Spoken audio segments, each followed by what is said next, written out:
Fala aí, pessoal, beleza? Aqui é a equipe Fórum do São Paulo e estamos aqui para o nosso primeiro podcast para discutir sobre os principais acontecimentos, o futuro do nosso clube, do nosso eterno soberano. Então, eu quero apresentar aí meus amigos participantes, começando pelo Stanislau. Fala aí, Stani. Opa, tudo bom? É isso aí, nós vamos discutir aí os assuntos do mais querido e É pode isso contar com aí. a gente aí. E agora também temos meu amigo aí, Gabriel Mazo. Você quer se apresentar, Mazo? Solta a voz. Como eu sempre costumo dizer, prefiro me apresentar com as minhas opiniões durante o Mazo programa. sempre se apresentando aos poucos, né? Então é isso. Então vamos discutir aí. A primeira coisa que a gente tem que discutir é lógico, né? Que é a coisa que está sendo mais falada ultimamente é a chegada do Ricardo Gomes. Então eu queria saber da opinião de vocês. O que vocês acham sobre o trabalho do Ricardo Gomes? Se ele vai trabalhar bem no São Paulo? Quais são suas expectativas? O São Paulo fez certo em contratar esse cara? Então fala aí, Vaso. Quais são suas opiniões sobre o Ricardo Gomes? Bom, como eu disse anteriormente, eu acho que o ideal mesmo seria o São Paulo esperar até o final do ano, manter o Jardine e depois contratar um técnico estrangeiro. Eu acho que o ideal seria manter a filosofia estrangeira no clube, que já vem de um tempo, desde o Osório no ano passado, que vinha dando certo, que vinha dando resultado, ao invés de contratar um técnico brasileiro. Essa é a minha opinião, mas já que o Leco bateu o pé e não quis trazer um treinador estrangeiro agora ou esperar até o ano que vem efetivando o André Jardine, eu acho que no final das contas a escolha pelo Ricardo Gomes foi boa. Eu acho ele um bom treinador, ele fez um bom trabalho no São Paulo. Por um triz foi campeão brasileiro aqui em 2009, também porque o São Paulo foi prejudicado pelo STJD naquele campeonato. Teve aquele caso do Felipe, que entregou o pênalti pro time do Flamengo, acho que na rodada anterior do título, enfim. Ele foi até a semifinal da Libertadores em 2010, ganhou a Copa do Brasil em 2011 pelo Vasco, embora esteja na zona do rebaixamento pelo Botafogo. Muitos consideram que ele vem fazendo um bom trabalho, o time do Botafogo é um time bem organizado, então é um nome que me agrada, sim, mas eu continuo achando que o ideal seria manter o Jardim até o final do ano, então trazer um treinador estrangeiro. Então, eu concordo também em parte da sua opinião, essa coisa de trazer estrangeiro e efetivar o Jardim, eu também concordo em muito. Só que a questão do Ricardo Gomes, ele é um bom treinador sim. A campanha de 2009, cara, não só esses fatos, eu poderia fazer um vídeo inteiro falando sobre as polêmicas daquele campeonato, que eu não duvido nada que a CBF tenha feito propositalmente pro Flamengo ser campeão. Tem muita coisa estranha naquele campeonato lá. E na questão de 2010, né, maldito do Alessandro, só isso que eu posso falar, cara. Então, o Ricardo Gomes não é realmente um treinador ruim. O problema é que o que muitos estão com receio dele vir é que o pessoal esperava um treinador mais jovem, um treinador, que você falou, um estrangeiro, ou a efetivação do Jardine. Mas o que a diretoria fez foi retroceder no tempo, trazendo um treinador que já comandou o São Paulo. Sem contar os problemas de saúde que ele tem, né? Ele se recuperou do AVC, faz aí uns 3 anos mais ou menos. E o pessoal tem receio da saúde dele, tá ligado? Se tá boa, se tá ruim. Ele não é um mau nome. Só que a diretoria novamente fez o planejamento errado no momento errado. Essa é a minha opinião. Eu até gosto do trabalho do Ricardo Gomes. O problema é que não tem uma continuidade no trabalho de nenhum clube brasileiro. A gente tava com Osório, era um estilo, aí depois vem o Doriva, que muda radicalmente, aí depois fica o Milton Cruz, aí o Bausa tem um estilo que é diferente agora do Ricardo Gomes, e o São Paulo contratou uma dúzia de estrangeiros, e falei, bom, agora vai ser um técnico estrangeiro, né? Aí traz o Ricardo Gomes. Então, assim, não tem uma coerência, não tem um histórico, um planejamento nos clubes. O Bausa veio, trouxe todo mundo que quis, e agora saiu. Agora o Ricardo Gomes pega, vai ter a desculpa, eu não montei o plantel, eu não participei do planejamento, eu não fiz nada. Então, assim, não tem um histórico, não tem nada. Se tivesse qualquer empresa do mundo que vai contratar um profissional, eles vão pegar, vão analisar o perfil, não é esse perfil que a gente quer, esse perfil, mas o São Paulo não tem, como os outros clubes, não tem aquela diretriz para chegar e falar assim, não, nós vamos ser dessa forma. Sucesso, com títulos, e é uma vergonha o São Paulo ter um título a cada 4 anos, né? Pela já virou time de Copa do Mundo, né? 4 anos que é um título, tá ligado? E esse ano pode não ter. Segundo o Mas, né? as expectativas pra esse ano já acabaram já de ter títulos. Na Copa do Brasil, se você for parar pra pensar, é até possível porque é uma competição de mata-mata, né? Mas se a gente for ser bem realista, a perspectiva não é nada boa para esse ano.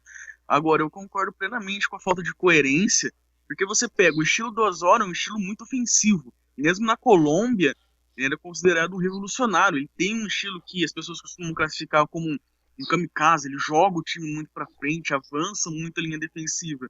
Daí depois o São Paulo teve uma bomba do Aidar, que foi o Doriva, que foi escolhido só por ele, de última hora, que é um treinador que ganhou em alguns títulos estaduais, mas não tem histórico algum. Daí contratou o Balsa, que é exatamente o contrário do Osório, e agora traz o Ricardo Gomes, que é meio que mais do mesmo. O planejamento de São Paulo sempre foi falho, né? Se você vê os clubes europeus, por exemplo, eles tiram o treinador, só que ou eles colocam o treinador de um estilo parecido, ou pelo menos de uma filosofia semelhante ao que o treinador tinha. Você vê aí o Guardiola saiu do Barcelona, desculpa aí, e trouxeram aí esse técnico novo, que eu não me lembro o nome dele, exato. Só que ele tirou o tic-tac, né, o toque de bola, só que ele manteve aquele estilo ofensivo que o Guardiola tinha, cara.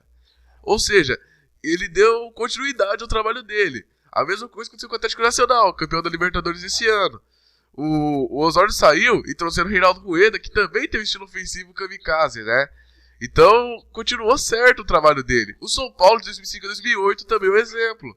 Ele passou por vários técnicos, só que todos esses técnicos tinham uma filosofia parecida, pelo menos, e usavam o mesmo esquema tático, 3-5-2 com 3 zagueiros. Então, o time, para ter um bom planejamento, tem que ter um elenco que dure anos e o técnico que tem o mesmo estilo, mesmo que troque, ou até utilizar o mesmo técnico, também vale. Então, o planejamento do... até a Alemanha é um exemplo disso, né? O planejamento dela foi de 2010, e de 2014 deu certo, com aquele mesmo time, com o mesmo técnico, e agora em 2018 ela vai entrar como uma das favoritas aí, a ganhar esse título. Então, o planejamento do São Paulo sempre foi ruim, isso eu tenho que concordar. Sempre foi, desde a época do Juvenal, não teve planejamento exato pra nada no São Paulo. Desde jogadores, comissão técnica, os funcionários, contratos que ninguém sabe de onde veio. Então é um planejamento sempre errado. Eu não sei se o problema é internamente, o que eu aposto muito, porque é um bando de múmia que tá comandando o São Paulo. Ou se tem algum retardado lá mesmo, tá ligado? É só um pau mandado lá que faz qualquer coisa que é marionete, faz alguma coisa que o outro manda. Mas esse planejamento errado é o que leva o time ao estado que tá hoje. Hoje o São Paulo não ganha títulos faz muito tempo, o último aí foi a Sul-Americana, só que é um título irrelevante. Assim como a Copa do Brasil é um título que não conta muito pra história do clube, pode ser um título, mas não conta muito, não tem muito peso, que nem a Libertadores, por exemplo. E é isso, cara. O péssimo planejamento é o que faz o São Paulo estar nesse estado que está hoje. Eu discordo sobre a questão da Sul-Americana, porque eu considero um título importante, assim como a Copa do Brasil. O que eu concordo é que é um título que muitas vezes ilude o torcedor. O torcedor, ele ganha aquele título, ele acha que o time está pronto, que já é aquele time que ele vai ganhar tudo nos próximos anos, no próximo ano. Ah não, ganhei a Copa do Brasil, ganhei a Sul-Americana, então vamos com esse time, vamos só trazer alguém para compor e a gente vai ganhar a Libertadores no ano que vem. Não é bem assim. Tem muitos times que são fracos, como o Palmeiras, que ganhou a Copa do Brasil caindo, que se mantivessem a base para o ano seguinte, iam naufragar. Acho que é um título importante, mas que ilude muito o torcedor. E uma coisa que me deixa muito chateado é que a categoria de base, ela não caminha junto com o profissional. Então, assim, a gente lança, o São Paulo é campeão de tudo que disputa na categoria de base. Aí o moleque vai pro time profissional, salva aí um Lucas Fernandes, um Luiz Araújo, que eles têm um pouco mais de personalidade, eles não conseguem se adaptar, porque uma hora é o estilo de um técnico, na outra hora é outro. E lá na base eles treinam com outro estilo. Então, assim, tá tudo errado, precisa... Mesmo se tiver que pagar mais 2 anos sem título, mas precisa ter uma ordem, um basta, e começar não do zero, mas começar lá de baixo para sedimentar um trabalho, né? Então isso que tá, então, não, sabe, não tem como. A gente tá perdendo dinheiro, tá saindo pelo ladrão dinheiro com essa molecada, com tudo. Conseguimos queimar Lucão, conseguimos queimar o Auro, sabe? Não tem. Sim, sim. É E o que é complicado. foda, né, é que todo jogador da base que falha, ele tem um peso em dobro do que quando o profissional falha. Veja o exemplo do Lucão. Ele cometeu falhas bizarras? Cometeu sim, eu não vou negar. Mas o pessoal crucifica ele como crucificava o Alencar quando era goleiro do São Paulo, tá ligado? Ah, o Lucão entrou no jogo, o São Paulo já tá perdendo. O São Paulo já sai com o gol do adversário, tá ligado? Então, a gente. Nós acabamos queimando os jogadores. Eles não se sentem confortáveis na nossa torcida, que sempre vai na cabeça deles. Se alguém da base falhar, o primeiro a ser culpado vai ser ele. Não vai ser o profissional, não vai ser o técnico, não vai ser ninguém. Vai ser o jogador por ser muito jovem e inexperiente, né? É o que aconteceu com o Casemiro, por exemplo. O próprio João Schmidt teve que sair para ter uma outra oportunidade contra o profissional. Realmente essa integração da base com o profissional, acho que não só no São Paulo, mas em todos os times do Brasil, talvez com exceção do Santos, ela é muito ruim, porque você não tem estilo algum. Você pega, por exemplo, o Barcelona ele implementa o mesmo estilo de jogo desde o sub-8, do sub-5, da categoria mais baixa que ele tem, até o profissional. E ele mantém isso. E uma coisa que eu acho muito interessante lá fora é que exatamente para não ficar nessa de não, o cara ainda não tá pronto, não pode jogar, tudo mais, os times grandes da Europa têm equipes B que disputam segunda, terceira divisão dos campeonatos nacionais, que já dá um ritmo de jogo, que já dá uma noção do que é jogar no profissional. E claro, é diferente de jogar na base. Aqui não. Aqui, quantos times tem times B? O Palmeiras tinha um time B até um tempo atrás, acho que acabou. O São Paulo tinha uma ideia de ter um time B, que era do Marco Aurélio Cunha, acabou nunca dando certo. Então acho que essa integração da base com o profissional é péssima, principalmente no caso do São Paulo, porque além desses problemas que você tem em todos os times do Brasil, um outro problema que eu vejo como muito grande é o fato de que aqui o jogador ele só sobe com 20 anos de idade. Ele começa a jogar praticamente com 20 anos de idade. Enquanto você pega outros times com 17, 18 anos, o cara já tá jogando. É um planejamento muito falho. Como você falou, só o Santos que faz isso. E é nisso que o Santos vive, né? A popularidade do Santos vem pelo jogador que eles revelam, como Neymar, Lucas Lima, etc, etc. Mas essa entregação da base, cara, principalmente nos dias de hoje, tá muito ruim. Antigamente também não era nenhum exemplo, não era nada bom também essa entregação de base profissional. Nunca teve um bom momento disso. Mas antigamente, pelo menos, mantinha o time com a mesma formação e com o mesmo estilo técnico, né? Você tinha técnicos como o Rubens Minelli, que tinha essa filosofia de que o time é bem montado, um time que possui uma base. Uma base quer dizer, um time que possui a maioria dos jogadores titulares absolutos, qualquer reforço que chega dá certo. Porque ele vai ter uma ideia de como que joga naquele time.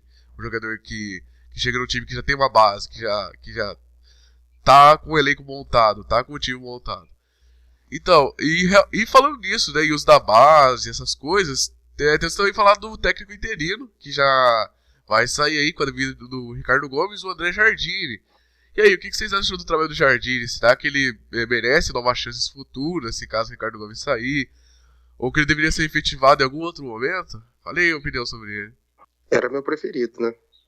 Eu, até para essa integração da base, ele conhece a molecada, ia dar moral, teve peito para bater de frente com o Michel Bastos, era meu preferido, né?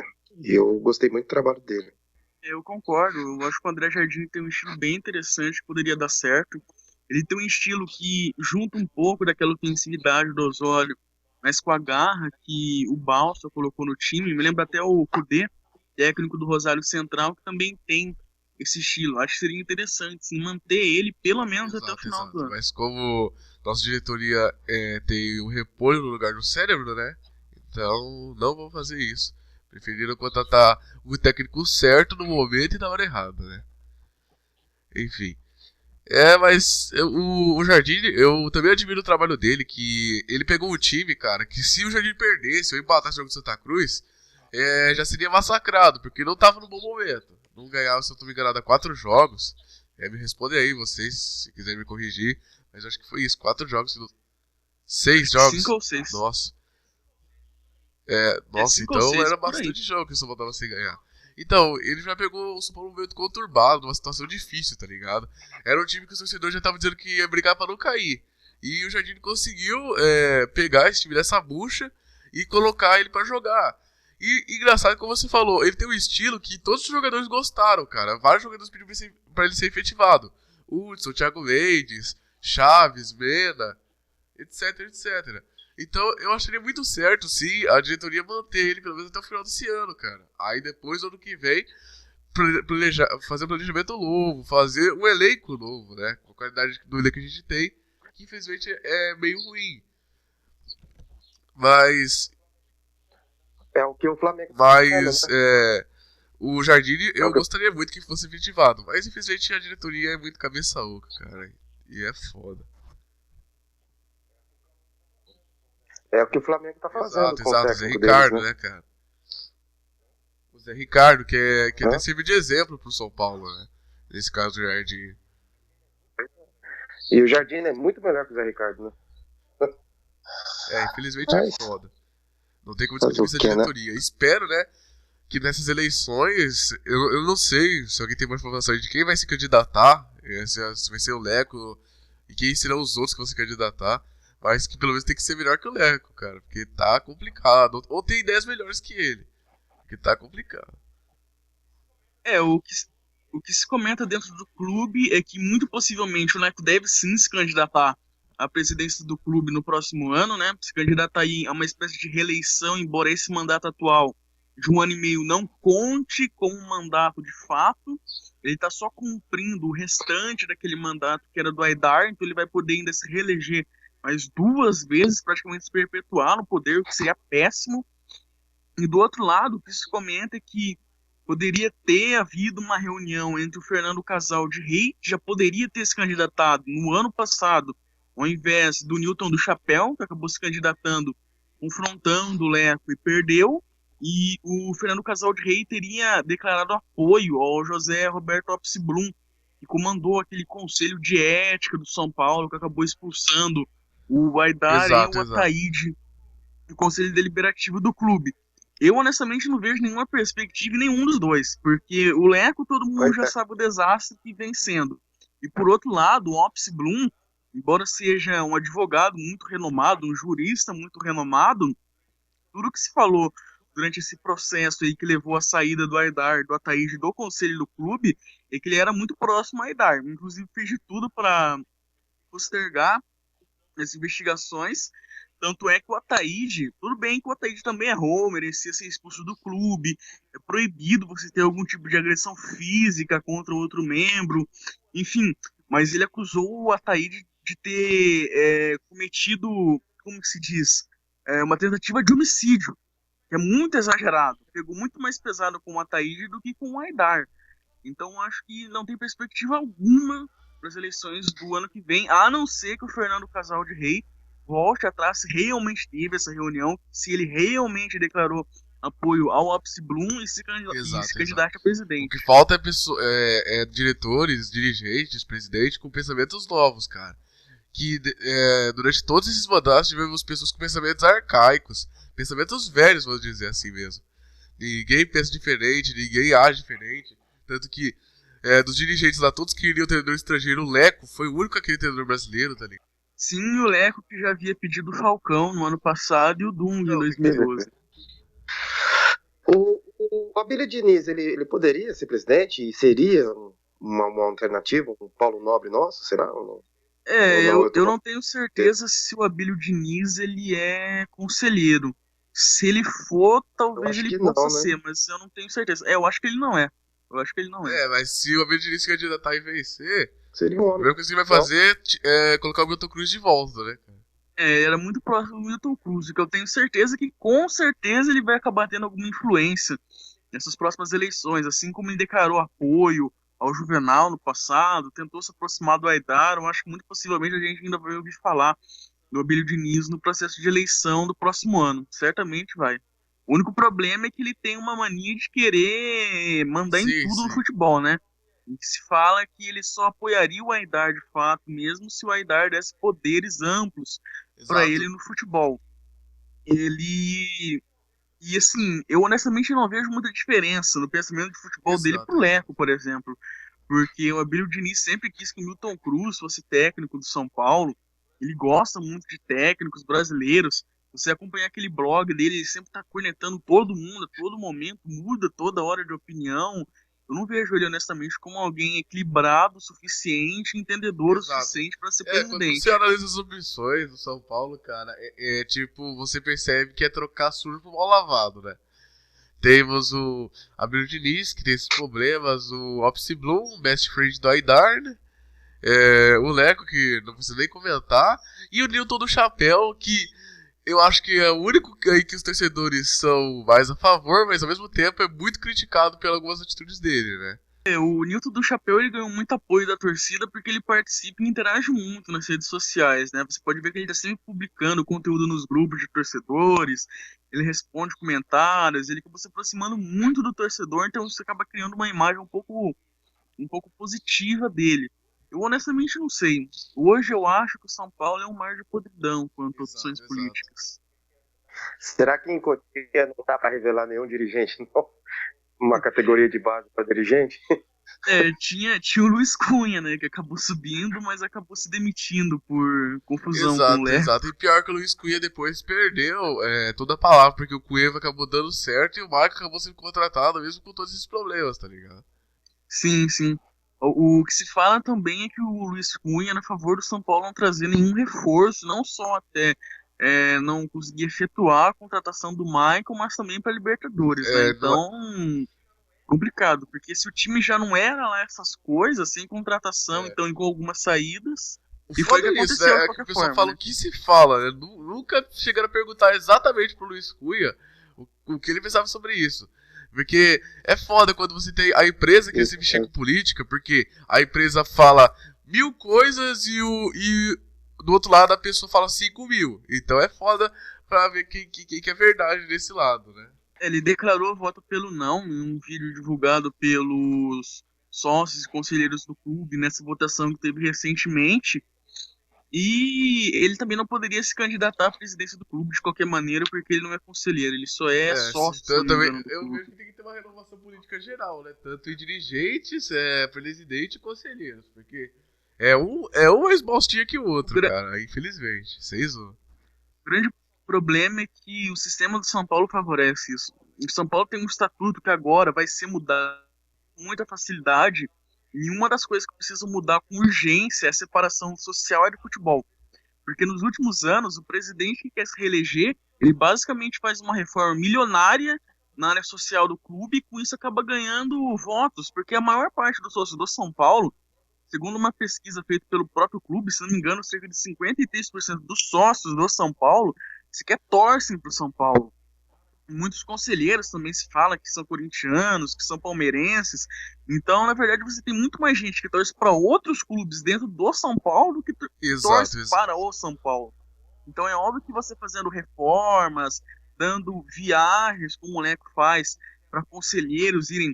Por exemplo, o time vai jogar na Argentina, pega e leva conselheiro, leva sócio para a Argentina, viajar junto do clube de graça, com o dinheiro do clube. Então se torna muito fácil ser presidente do São Paulo. É você agradar a parte social que você não precisa Exato. fazer mais nada. Uma coisa que eu considero também muito importante, só para finalizar, é o sócio torcedor ter direito de voto. Porque o sócio torcedor, tudo bem, o torcedor ele pode ser muito passional, ele pode usar pouco da razão mesmo. Mas o torcedor, pelo menos, ele vai votar em alguém que mostre que faça alguma coisa pelo futebol. Não em alguém que só está interessado em se reeleger, dando viagem para países da América do Sul e fazendo reforma milionária na piscina do Exato, social. exato. É o voto democrático, né? Que é uma coisa que não tem, infelizmente, no São Paulo, se eu não tô me engano. E isso é meio foda mesmo, como você falou, favorece ter uma diretoria ruim e precária como temos hoje, cara. Tudo para um clube dar certo tem que começar já por quem comanda. Se um clube tiver uma diretoria boa, ela vai saber quem contratar, vai saber como conversar com os dirigentes, com os torcedores. Então, e é isso, e o São Paulo não tem isso. Tem uma diretoria que normalmente toma umas atitudes de cada um por si. Olha só que ideia, né? Ninguém lá é unido. O Cunha mesmo serve de exemplo. E sem contar, como você falou, cheio de furos, escândalos, corrupção, que tem tudo que é política do Brasil, não é só em clube não. Então é ruim, cara, é foda, eu só posso dizer isso. A situação política do São Paulo tá complicada. E enquanto não melhorar, não vai ficar bom pro São Paulo, tá ligado? É triste porque até pouco tempo atrás São Paulo era tido como exemplo, não vazava briga de dirigente na imprensa, sabe? Era organização, era salário em dia, tudo. E hoje a gente vendo essa situação é de entristecer. A falta de título dói, mas esse abandono que estão fazendo com São cara, Paulo dói muito mais. sabe o que é difícil? É que nossa diretoria, ela é muito apressada em certas ocasiões. Ela quer fazer tudo de imediato. Ó, eu vou citar um exemplo aqui, vocês estão do Flamengo, do Zé Ricardo. A diretoria do Flamengo também, que não é das mais exemplares, mas olha só. O presidente que foi eleito ultimamente, né, o que foi eleito esse ano, ele falou abertamente para a mídia que pediu para que o torcedor não cobrasse o título dele durante 6 anos. Ou seja, já é o cara que pensa diferente, já é o cara que prega que tenha paciência com o clube, porque ele sabe do momento do clube. Aqui não. Aqui, como você pode perceber aí no caso do Ricardo Gomes, quando não deu certo, ao invés de esperar, dar chance pro Jardim, a diretoria foi correndo atrás, correndo de nomes que eu acho que eles nem tinham noção de que treinavam times, tipo o técnico do Juventude lá, Falcão, que tinha feito uma péssima campanha no Internacional. Então, e nessa pressa louca de correr técnico, acabou pegando o Ricardo Gomes, que eu não critico ele como técnico, eu acho ele um bom treinador, mas pegou o cara certo no momento errado e na hora errada. Então, é complicado, é triste mesmo ver a diretoria atualmente do São Paulo, né? E mesmo porque uma diretoria ruim faz com que as perspectivas futuras sejam das exato. piores, né? Como você mesmo citou os candidatos, né? A gente espera assim, nas eleições de 2017 vai ter gente melhor que o Leco. Não, parece que é tudo mais do mesmo, tá ligado? Exato. Mas então, saindo agora desse assunto político, né? Vamos falar das 4 linhas, né? Vamos discutir sobre a qualidade do elenco, principalmente agora com a saída do Centurion e etc. E aí, qual que é a opinião de vocês sobre o elenco atual do São Paulo? É ruim? Precisa melhorar? Tá bom assim ou não? É um elenco horrível que só vai ter salvação ano que vem. Eu não acho o elenco ruim. Tá longe de ser um elenco de encher os olhos, tudo, mas eu não acho um elenco ruim. Nós temos laterais bons, o meio de campo, eu sou muito fã do futebol do Thiago Mendes. No ataque, nós temos algumas boas opções. O que falta é organização tática e definir uma meta mais atingível. Lógico que nós não vamos lutar pelo título e vai ser difícil o título da Copa do Brasil, apesar de ser mata-mata. Mas já plantar um trabalho para 2017 e torcer para que ninguém interrompa. Né? Então, nesse elenco, eu não acho ele ruim. Eu acho ele melhor do que muito time aí da Série A. Melhor até que o atual vice-líder, que o São Paulo chegou até a ganhar dele, né? Do Palmeiras. Sim. O Palmeiras ele tem muita gente, muita gente, mas ele não tem a qualidade. Se for pegar os 11 titulares, né, entre São Paulo e Palmeiras, eu acho que o São Paulo ganha com uma ou 2 posições aí do Palmeiras. Exato. O Palmeiras, principalmente no sistema atual, que você pode olhar o Palmeiras atualmente, né, que ele é muito dependente do Gabriel Jesus e do Fernando Praz. Se esses dois, aquele time não funciona, né. Já no São Paulo temos, apesar do elenco ser bom, temos até um coletivo, tá ligado? Temos o Chaves, o Cueva, que jogam bem. Temos o Maicon, que é um bom zagueiro. O Denis está melhorando. Não é pra ter total confiança nele agora, mas está melhorando. Já não comete tantas falhas. Até fez grandes defesas nos últimos jogos. Então, realmente, o elenco de São Paulo, apesar de ser meio limitado, é melhor que alguns aí. Realmente, essa parte concordo. E você, Vaso, qual que é a sua opinião? Eu honestamente discordo. Eu vejo o elenco do São Paulo como um elenco fraco, isso desde o começo do ano. Claro que agora piorou muito, na minha opinião, mas acima de tudo eu vejo como um elenco equilibrado, desequilibrado, perdão. Porque olha só, você tem, por exemplo, lateral direito, você tem bons jogadores na lateral direita, você tem o Bufarini, que é muito bom, você tem o Bruno, que é um jogador que tecnicamente não é lá essas coisas, mas é esforçado, tem o Auro, que pode até quebrar um galho jogando mais à frente. Na lateral esquerda você tem o Mena, que é limitado, mas se tiver um time bem armado ele pode render. tem o Michael na zaga, assim, tem alguns bons nomes, sim, é verdade. Só que eu acho que o problema é que, por exemplo, você pega o meio de campo do São Paulo. Você tem o Lucas Fernandes, que tá machucado, Michel Bastos, que há um bom tempo não joga bola, é o que tudo indica, deve sair no próximo ano. Você tem o Cueva, que esse sim vem jogando e vem jogando bem. E quem você tem? Você não tem mais ninguém. O São Paulo hoje ele não tem meias. Desde o começo do ano que eu falo o seguinte: se o São Paulo perder o Ganso no meio da Libertadores, o São Paulo vai estar ferrado. Principalmente se o Ganso estiver jogando bem. Porque o São Paulo não tinha, desde o começo do ano, um reserva para o Ganso. Não tinha um meio armador que pudesse jogar no lugar do Ganso, vestir a camisa no lugar do Ganso, no caso de uma lesão em uma Libertadores. Aconteceu exatamente isso, a gente viu o resultado. A gente teve que jogar com o Ítalo no meio de campo, que não é meio armador e é um jogador bem razoável, não tem nada demais, e foi um desastre. A gente perdeu aqui e perdeu lá. Claro, teve interferência da arbitragem, o time do Nacional é um time muito bom, mas o São Paulo perdeu também por causa dos seus erros. Eu Mas vejo foi que esse elenco precisa... teimosia do Balsa. Foi teimosia do Balsa, porque ele poderia ter arriscado um pouco com o Daniel. Tá, não é um ganso, mas é um jogador da posição. Eu até apoiei a contratação do Daniel, eu não acho que ele seja um mau jogador, só que eu acho que o problema dele é que realmente ele entra, ele não tem um ritmo de jogo muito bom, ele se machuca muito. Poderia até ser, talvez desse certo, mas eu não tenho certeza, honestamente. Agora, eu acho que pro próximo ano, São Paulo precisa investir muito em reforços e infelizmente a impressão que eu tenho é que isso não vai acontecer. Porque na zaga você tem o Maicon e você tem o Lianco de bons jogadores. O Rodrigo Caio vai sair, o Lugano é importante, eu acho, pela questão da liderança, mas não tem como ser titular sempre. O São Paulo precisa de um grande zagueiro. Na lateral esquerda, o Mene, embora muito criticado, como eu falei, eu vejo como um jogador limitado, mas que se tiver um time bem armado, pode render. Mas na reserva você tem o Carlinhos, que é outro que vive machucado, vive lesionado. No meio de campo, na volância, você tem até algumas boas opções, tem o João Schmidt, tem o Hudson, tem o Thiago Mendes. Mas você pega, por exemplo, o Thiago Mendes esse ano não vem rendendo o que ele rendeu no ano passado.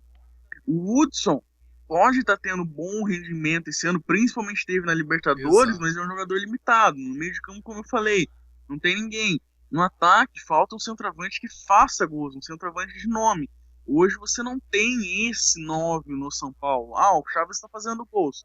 Tudo bem, mas o Chaves, na verdade, ele joga pelos lados do campo. A posição de origem dele não é ser centroavante. Vamos ver, pode ser que dê certo, não sei. Mas eu acho que, sem sombra de dúvidas, o São Paulo precisa de muitos reforços para o ano que vem. Um elenco muito carente, muito desequilibrado. Lá atrás não é tão ruim assim, mas na frente faltam muitas opções, muitos jogadores. E comparando com outras equipes, eu também vou discordar. Eu vejo o elenco do Palmeiras como um elenco bom. O time também eu vejo como um time bom. Claro que tem a questão da dependência do Gabriel Jesus, é um jogador muito importante, tem tudo para arrebentar o futebol mundial, mas eu vejo assim como um elenco bem superior do São Paulo, assim como o do Atlético Mineiro. Na zaga ainda tem o Douglas, né, que pode, sei lá, dar alguma coisa. E no meio campo tem a molecada pedindo passagem. O Banguelê tá machucado, né?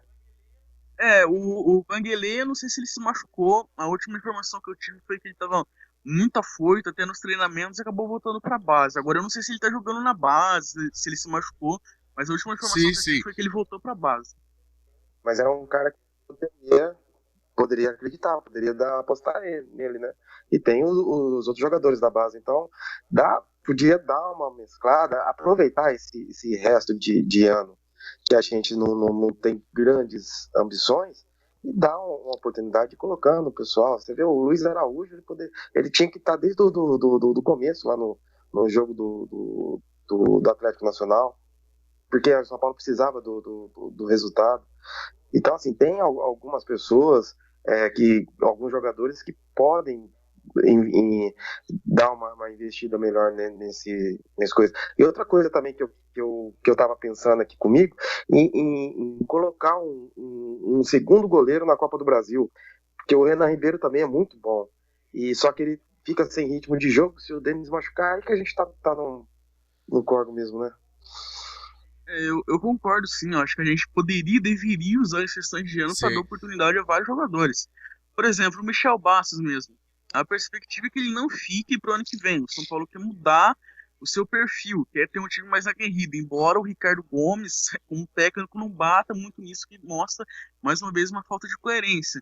Mas com a saída mais do que provável do que Michel Bastos no próximo ano, acho que seria sim correto usar jogadores da base nesse final de ano.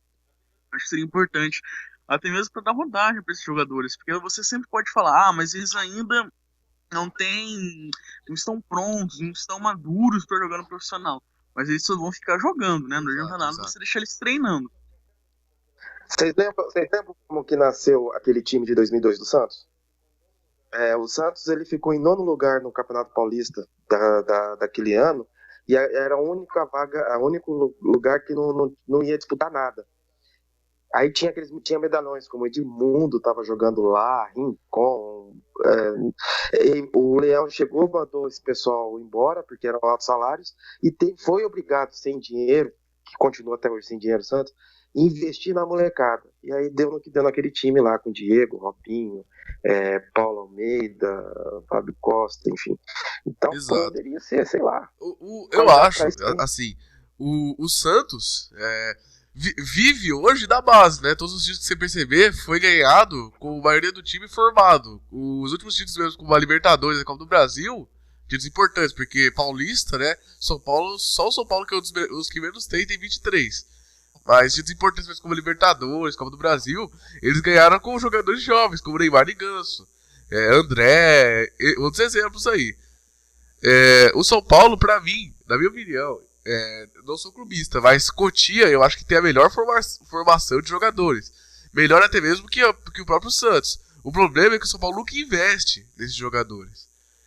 E tem a questão da torcida. A torcida, quando vê o jogador da base surgindo, principalmente se ele tivesse sido bom no sub-20, é esperar que ele seja um Kaká logo no primeiro jogo. Faça 2 gols, faça um golaço no primeiro jogo e já demonstre ser um ótimo jogador. Isso que a torcida espera. Ou que seja o Lucas, que já arrebente nos primeiros jogos que ele for jogar. E isso é meio errado. Porque aí quando o jogador não é aquilo que a torcida espera, aí começa a conseguir o Casemiro. Começa a torcida a vaiar, a torcida a queimar o jogador.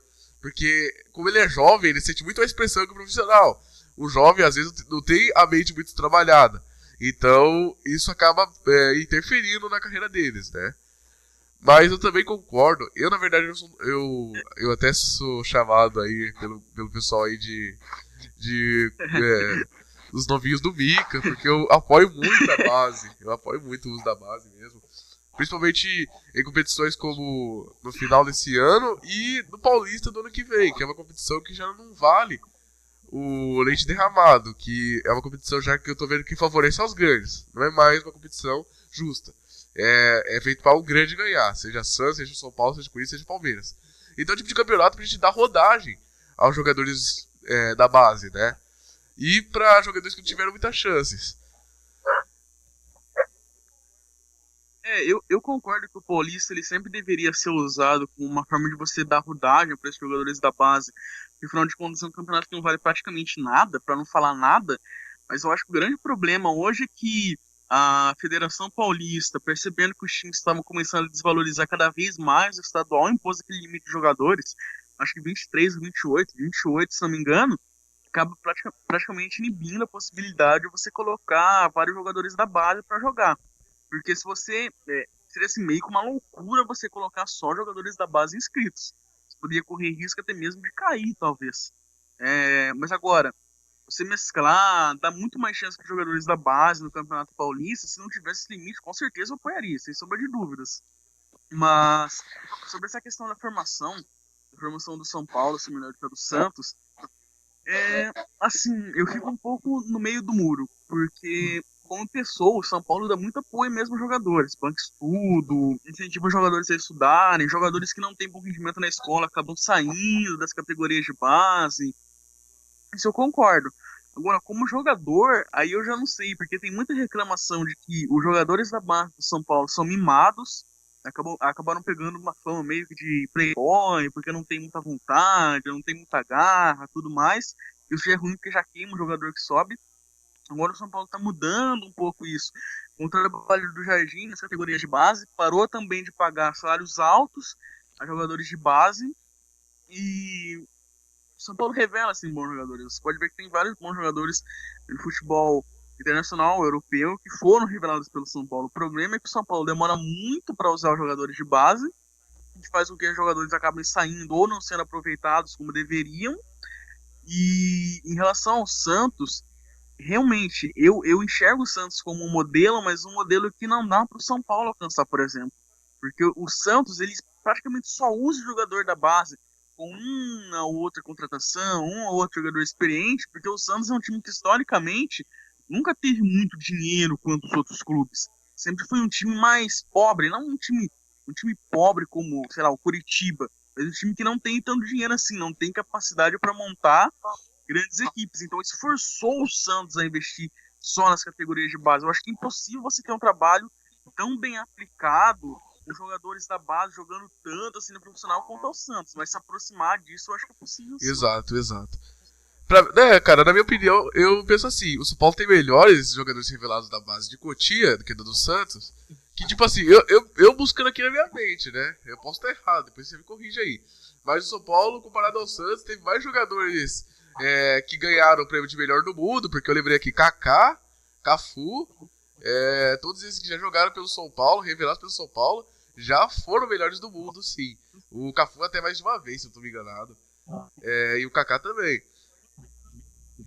Pode ter sido na posição dele, né, Michael? Mas do mundo mesmo, não. Não foi. Só que foi o jogador que disputou 3 finais de Copa do Mundo seguido, né? O São Paulo, ele vende melhor que o Santos. O Santos, ele até pode revelar uma quantidade maior, mas o São Paulo vende melhor. Historicamente, ele vende melhor que o Santos, né? Denilson. Exato. A gente tem uma base, pelo menos, melhor organizada que você falou, né, que a do Santos. O problema é que, como eu falei, eu não vou mudar essa opinião. O São Paulo não dá muita chance para jogadores da base. Tem vezes que você falou no Paulista, que é loucura. Ou também colocar jogadores em campeonatos muito difíceis, que é Libertadores, por exemplo. Mas dá chance assim, que nem o Baus estava fazendo. Num jogo aí como o do Internacional, na Libertadores ele colocava o Lucas Fernandes quando tava prestes a acabar, colocando aos poucos, né, pra dar mais chance ao garoto. Isso eu acho certo, cara. Mas, como você falou, eu apoio, sim, o uso da base do São Paulo, mas tem que pensar bem antes de colocar, porque às vezes ele acaba sendo queimado, sendo prejudicado pela torcida, etc. Mas eu apoio muito o uso da base do São Paulo, essa integração profissional e base, né? Seria muito boa ver no nosso clube. É o tal negócio. O São Paulo contratou ano passado Centurion por 12 milhões. Será que não tinha ninguém na base do São Paulo que poderia subir e fazer o que Neres, que era do Sub-17 nessa época, se eu não me engano. E ele jogava bem já. O David Neres, nessa época, se não me engano, ele era reserva ainda. Assim, eu não enxergo a contratação do Centurion em si como um erro. Porque se você for pegar os jogos dele que ele vinha tiro na Argentina, ele tava jogando absurdo. Possivelmente ele era o jogador com mais potencial para vir jogar aqui no Brasil. Então, assim, eu não acho que foi um erro. Ele tava jogando muito bem. Vale lembrar que foi a torcida do São Paulo que praticamente contratou o Centurion. Eu me lembro de um programa que o Júlio Casares foi na Fox Sports, o Fox Radio Night, o Benjamin Bach. Eu me lembro que a torcida do São Paulo só ficou mandando mensagem toda hora perguntando do Centurion, perguntando se o São Paulo ia contratar o Centurion, indicando o Centurion. Então foi uma pressão muito grande. Eu não acho que foi uma contratação errada, mas tem contratações que realmente às vezes vale mais a pena você investir em um jogador da base, como o caso da contratação do Ítalo, que não é um bom jogador, ao invés de ficar contratando esses caras, sabe? É melhor dar uma oportunidade pro Luiz Araújo do que contratar um Ítalo da vida, ou um jogador assim. Contratamos o Gilberto aí, né? Seria melhor dar chance pro Pedro, por exemplo. Né? O Centurion, ele já tinha sido vendido para fora e não tinha dado certo. Ele tinha um histórico, o tal negócio de você não pesquisar, não fazer o planejamento. Ele tem um histórico com a noiva, a namorada, não sei, de doença, que vira a cabeça do cara, você entendeu? Ele estava longe do país, até o Messi fez campanha para ela, e ele já tinha saído, não tinha dado certo. Então, quer dizer, era uma coisa assim que sabe, tinha que analisar para gastar essa bala, 12 milhões de Exato, dólares. e sabe o que é o pior? Que o cara cara. começou atendendo as expectativas do torcedor, tá ligado? Ele começou, se eu não me engano, em 3 jogos, 3 gols, contra o Danúbio, contra o Cruzeiro, e se eu não me engano também o jogo contra o Coritiba. Então, ele começou atendendo as expectativas do torcedor, tá ligado? Mas só que depois, devido aos problemas que ele teve, o ganho de massa muscular, que é meio obrigatório aqui no país, então ele perdeu aquele corpo magrinho que ele tinha, que era perfeito, a posição que ele tinha, que era driblador, e ganhou um físico mais troncado, mais centroavante mesmo.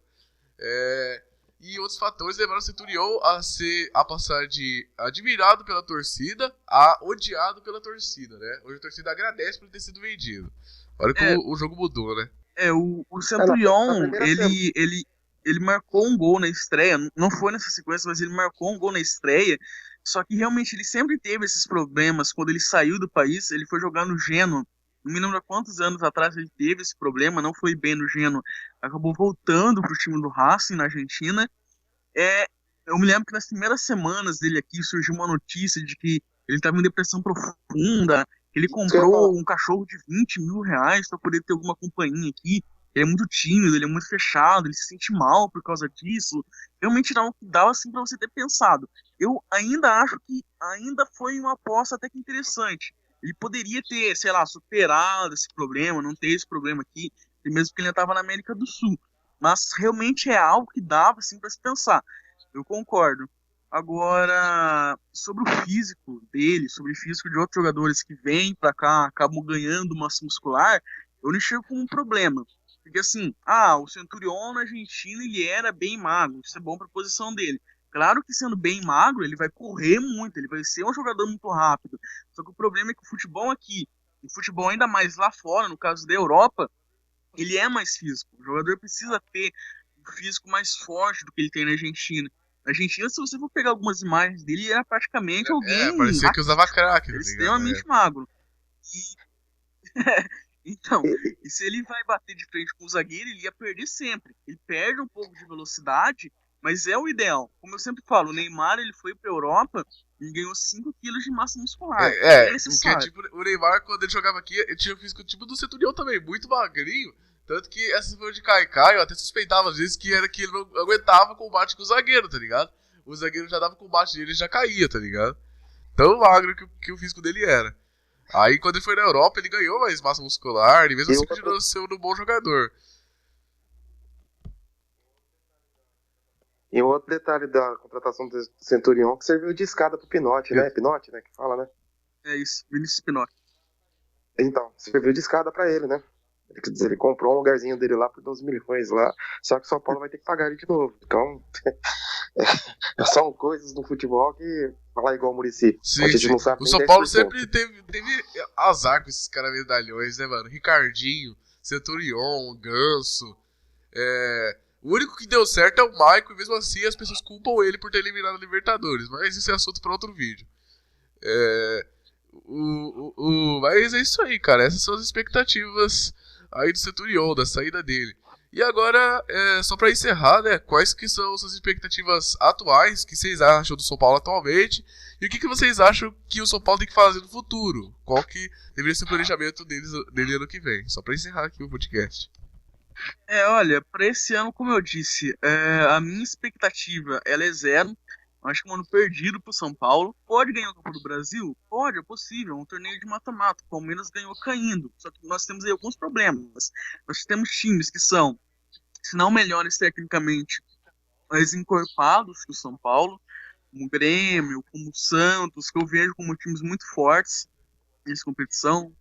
O Atlético Mineiro. O Palmeiras, como tá na ponta, no líder do campeonato, eu acho que não vai focar tanto assim, a Copa do Brasil, o atual campeão. Então, tudo bem, não é impossível ganhar a Copa do Brasil. Só que o problema é que hoje nós temos que entender que a nossa realidade não é ganhar títulos esse ano, não é brigar por título. Se for para Libertadores, já vai ser algo incrível, porque você pode falar que a diferença não é tão grande assim, mas tem muitos times na frente do São Paulo. É a mesma coisa que você falar, não, mas a diferença do São Paulo pro Palmeiras é de 10 pontos. Tudo bem, é de 10 pontos, só que é de 10 pontos com 9 times na frente. Você precisa torcer para 9 times times tropeçarem para você conseguir alguma coisa. Exato. Complicado. E se ganhar também, tem a questão de que, como eu falei, Copa do Brasil, Sul-Americana, são títulos importantes, mas são títulos que iludem muito o torcedor. O torcedor ganha, acha que o time tá pronto e vai ganhar tudo, e não é assim. É um torneio que ilude mesmo o torcedor, como a Copa Sul-Americana em 2012 com o São Paulo, com o Flamengo quando ganhou a Copa do Brasil, como aconteceu com outros times, enfim. O ano que vem, agora que veio o Ricardo Gomes, eu não sei muito assim o que falar. Eu achava que se a gente investisse um estrangeiro, as coisas talvez no ano que vem andassem já um pouco melhor, principalmente se mantesse mais ou menos no estilo do Balsa. Agora chegou de novo alguém com estilo diferente. É complicado. Eu vejo o ano que vem como um ano difícil para o São Paulo. Tem eleições no ano que vem, isso é algo que atrapalha. Se quem ganhar não gostar do Ricardo Gomes, ele já pode cair logo no começo do ano. Tem a questão dos problemas de saúde dele. Agora talvez ele não goste de muitos jogadores que estão aqui, é uma filosofia diferente. Acho que vai ser um ano complicado e a minha expectativa para o ano que vem já não é muito boa. Não estou falando que ano que vem é um ano perdido, porque eu estaria sendo mais do que imediatista falando isso, mas as minhas perspectivas para o ano que vem realmente não são muito animadoras. E uma coisa interessante aí, ó, desviando um pouquinho desse assunto, é que se você olhar o Grêmio, ele sim vem com planejamento. Já tá com o mesmo técnico há 3 anos, o Roger, e com o mesmo time há 2, se eu tô me enganando. O Roger entrou ano passado, né, cara? Entrou ano passado, mas ele já tá com o mesmo time há 1 ano ou 2, se eu tô me enganado. Então o Grêmio tem um planejamento um pouquinho melhor. Mas, voltando ao assunto, fala aí, Stanley, quais são suas expectativas atuais e futuras pro São Paulo? Olha, eu tava fazendo exercício de me colocar no lugar do Ricardo Gomes, né? Inclusive, tem uma passagem aqui, lá em Mirassol, que é pertinho de Rio Preto. Eu era correspondente do Lance lá do Mirassol, eu consegui tirar ele de sério, perguntando ele justamente por não colocar com o jogador que era na época da base para jogar. Mas tentando me colocar um pouco no lugar dele, ele sai de um clube que vive eternamente problema financeiro, não tem um elenco qualificado. Aí ele volta para um lugar que ele sabe que tem estrutura, que tem um elenco muito melhor do que ele trabalhava e tem uma perspectiva maior. Eu acho que isso pode fazer diferença no trabalho dele levar um time para uma expectativa maior do que a gente pensa. Pensando pela razão, concordo plenamente com as opiniões. O São Paulo não ganha nada esse ano e tem que plantar a semente para o ano que vem. Mas tendo porque futebol é uma coisa muito dinâmica, talvez essa empolgação do Ricardo Gomes de estar num lugar muito melhor do que ele estava, talvez ele possa passar isso para o elenco e o elenco poder superar nossas expectativas, né? Eu gostaria muito que o São Paulo fosse campeão, mas da Copa do Brasil. Mas se for para ser campeão, para mascarar e lá na gente pagar mais caro, então vamos recuar a realidade, né? Começar, né? Aceitar a realidade. É isso mesmo. O planejamento esse ano, infelizmente, é complicado. Isso vem tudo de uma questão de uma diretoria incompetente, de um planejamento totalmente inverso, trocando verde por azul praticamente. Como o próprio Mazo disse, tiraram o Osório, aí trouxeram o Doriva, aí depois trouxeram o Balsa, 3 caras com estilos totalmente diferentes. E alguns, como o Doriva mesmo, chegou até a ser queimado por jogadores que não quiseram contribuir com o estilo de jogo dele. E outras coisas também que levaram ao mais planejamento. Segundo o Doriva, ele entrava em campo com 3 Exato, era o que ele falava, né? E eu não duvido nada disso. E também o planejamento de contratação de jogadores. Contratou o Bufarini, contratou o Cueva, que estão jogando bem, beleza. Mas ainda tá faltando coisas como o meia de campo, que a gente não tem. Só o Lucas Fernandes, que é uma incógnita e que tá voltando de contusão agora. Provavelmente ele pode jogar aí lá pro... Eu chuto no caminho melhor possível. Eu chuto que ele volta lá pro jogo do Cruzeiro. E olha que ele não volta 100% ainda. O Lucas Fernandes, que se não me engano, ele volta só ano Mas que vem. eu vi que ele iniciou o trabalho de recuperação agora, né? Então só tô colocando aqui no melhor caminho possível. Eu também acho que ele só volta ano que vem, cara. Mas o melhor caminho possível, ele só volta jogando Cruzeiro. E ainda assim vai voltar de contusão, não vai estar 100% como ele estava no começo do ano. O São Paulo também não tem lateral esquerdo reserva, só tem o Mena que é limitado. Aí quando troca o Mena, coloca o Carlinhos, que é o Carlinhos, né, cara? É tão ruim que eu nem consigo definir o jogador que ele é. Então, um planejamento falho do São Paulo, infelizmente vai custar muito esse ano, mas tomara, que o que eu duvido muito, infelizmente, que algo melhore ano que vem. Nem que seja um planejamento para outro ano, mas que melhore algo ano que vem. Porque esse Vale só... Porque esse ano aqui é complicado. Então fala aí, Vaso, pra encerrar. Vale só lembrar que São Paulo vai ganhar 2 reforços, entre aspas, não sei se tão reforços assim, para esse final de temporada. O Douglas, que está resolvendo a sua rescisão, perdão, com a FIFA. Ele pediu rescisão contratual por causa de atrasos de salário, está treinando no São Paulo, vai depender da liberação da FIFA ainda. Isso deve acontecer porque ele pediu essa rescisão antes do término da janela. Está machucado, eu não vejo como um grande jogador. Se fala que ele é aquele jogador que, assim como o Mena, se tiver um time bem montado, pode até dar certo, mas se tiver um time que é desorganizado, ele é um jogador muito lento, pode sofrer muito por causa disso. Nós temos também o Wellington, que já está aqui há um bom tempo, foi emprestado para o Internacional, até que jogou bem, mas sofreu com lesões também, acabou tendo esse problema de doping. Quando ia voltar, teve a mesma lesão que ele teve em 2012, que é uma lesão grave. Deve voltar a treinar em setembro, talvez voltar a jogar em outubro, mas também não é um jogador que vai acrescentar muita coisa, não. É complicado. E com essas palavras aí que a gente termina o nosso podcast. Então é isso, ó. Muito obrigado a todos os soberanos que puderam assistir. Não se esqueça de deixar seu like, se inscrever no canal. Curta também nossa página aí no Facebook, nosso Twitter e nosso Instagram. Lá você recebe notícias atualizadas do São Paulo, imagens e jogos históricos e tudo mais. Então, vocês gostariam de deixar as considerações finais? Stani, Gabriel? Eu queria agradecer só essa oportunidade de estar conversando com um papo bacana, interessante e falando de futebol de uma maneira geral, exclusivamente de São Paulo também. E torcer muito para que a gente sofra menos, né, do que vem sofrendo. Mas é isso aí, muito obrigado. É isso. Eu agradeço pela oportunidade, agradeço a todos e São Paulo tem que reagir, porque senão vai acabar se tornando aí uma espécie de novo Palmeiras nesses próximos anos. Porque com a política do São Paulo, com o planejamento que o São Paulo vem fazendo nos últimos anos, um time que tem, com umas coisas vem andando, falta de coerência, o futuro é obscuro, muito obscuro. Exato. Então é isso.